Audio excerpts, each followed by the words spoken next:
Hello ladies and gentlemen, welcome back to The Legend of Zelda: A Link to the Past. So we are now on to what is normally the 6th dungeon in the game, Mire. Alright, so this is probably one of the longer dungeons in the game. Because there's a lot happening, and normally you're supposed to get a item in the previous dungeon that's supposed to help out with this dungeon, but I am not doing that dungeon right now, and trust me, there is a very good reason why I'm not doing that dungeon right now. It's because of the item in this dungeon, which is going to make that other dungeon less terrible, if that makes sense at all, because I explained that pretty terribly, if we're being honest here. Alright, so easy way to get past the door is literally just move the block. It's really that easy. And we use that to get a key.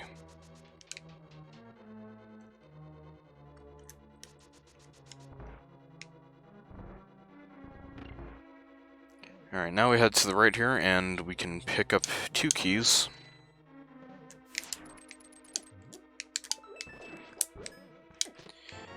And pick up 2 keys. Once again, there's a lot of points in this dungeon where I don't have to use keys. It's not as egregious in ways as the previous dungeon, but it's still kind of noticeable. Alright. So, the reason that we came over to this area right here is because we have to flip that switch, and there's another key right there. This place is loaded with keys. I think by total number, Palace of Darkness has more, but this dungeon definitely has quite a bit of keys. Alright, with that lowered, we can now head back down here.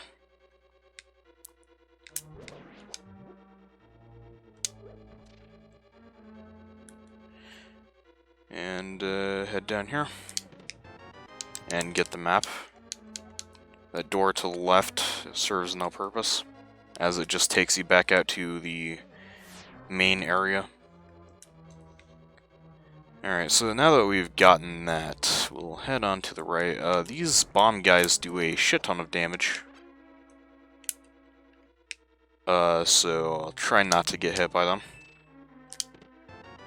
And we can grab another key right there, which we also don't need. And of course that fire bar is deciding to be a piece of shit. Alright, we can kill this guy right here, and guess what? Another key. Gonna grab the fire rod here, because this is another room where we have to light the torches, and it's also a tile room, but we don't have to destroy all the tiles, fortunately. And this contains our compass. Alright. So now we can head on to over here.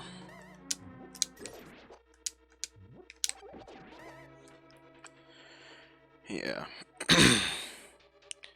And another room where we have to light all the torches, but a neat little thing they can do is that while a block is moving, it doesn't really have a hitbox, so objects or, well, effects can, well, magic can go through it, and hookshots can also go through it, so you can hookshot through a moving block. And now we have the longest screen shake of the game. I'll just reveal this one hole, which we can drop down. And now we have the big key.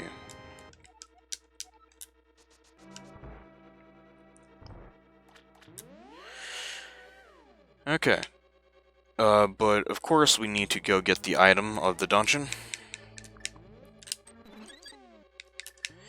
So, we shall go and get that item.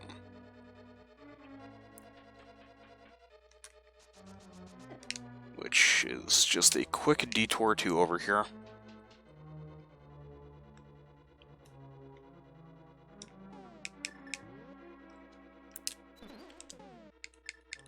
And I'm going to get this fairy real quick because I need to refill my bottles. There we go. Alright, just grapple over here and run past the laser eyes, and now we have the Cane of Samaria. It will be very helpful if you make proper use of it. What a mysterious cane. Well, that's a very dumb description of this item. What it actually does is, when you use it, it spawns a block, which can be used to damage enemies and hold down blocks.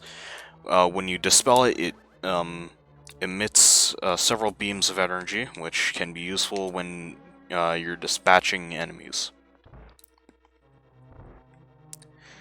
And that's the better description, I suppose. But then again, why would you ever follow me for what the hell to do in a video game? I'm just some dumb idiot making crap videos for quite literally no one, but then again, you know.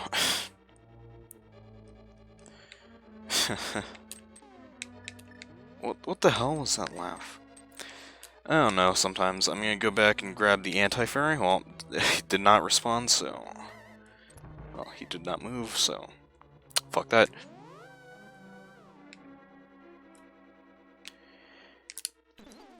And get this guy. Bam.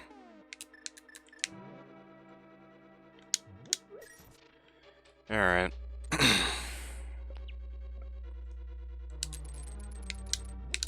Grab a magic refill right here, and now we're on to head down to the boss.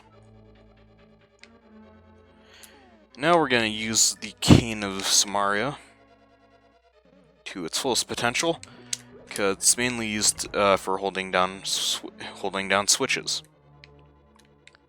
Yeah, really. The rest of this part is mostly straightforward.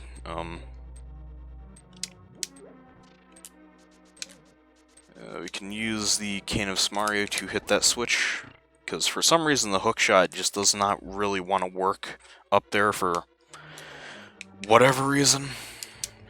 Okay, so gotta flip the switches, so we shall go over here to flip the switches, and switches have been flipped, so we can now go through here.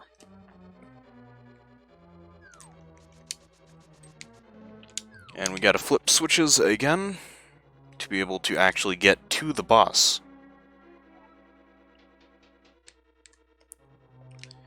And this anti-fairy likes to be a dick.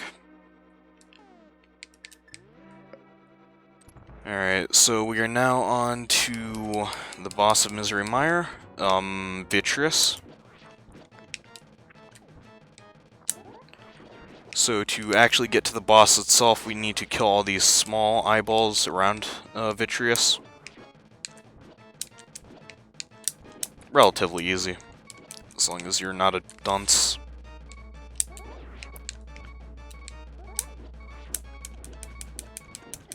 I am a dunce, however. Unfortunately, I must relay this information to you. Whatever.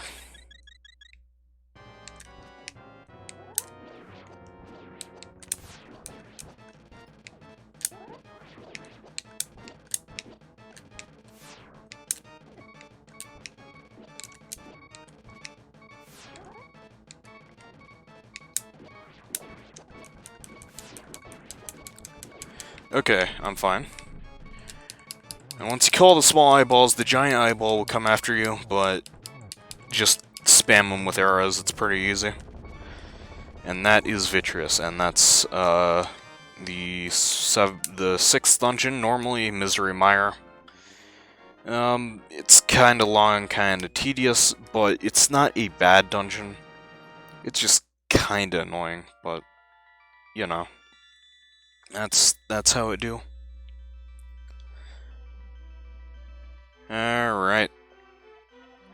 Because of you, I can escape from the clutches of the evil monsters, thank you. Ganon captured us because he couldn't break the seal of the wise men with his power alone. And then, using the wizard Aghanim as his pawn, he drew us to the Dark World. Aghanim his pawn? Interesting. After cracking the seal of with our powers, he sealed us inside these crystals. He then gave us to his loyal monsters. But Ganon didn't plan on your getting this far. Sick typo. Ugh. Now Princess Zelda is waiting for you inside Turtle Rock. Please hurry. Well, that's not our next dungeon, unfortunately.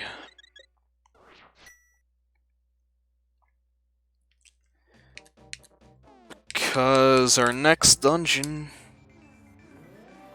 is easily the worst dungeon in the game. If you've played it, you know why.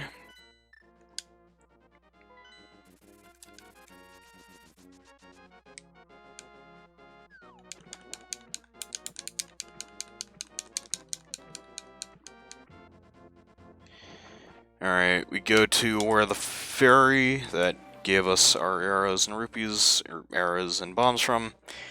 We head into it, and next time we will begin the journey through the worst dungeon in the game, Ice Palace. So I will see you sometime later.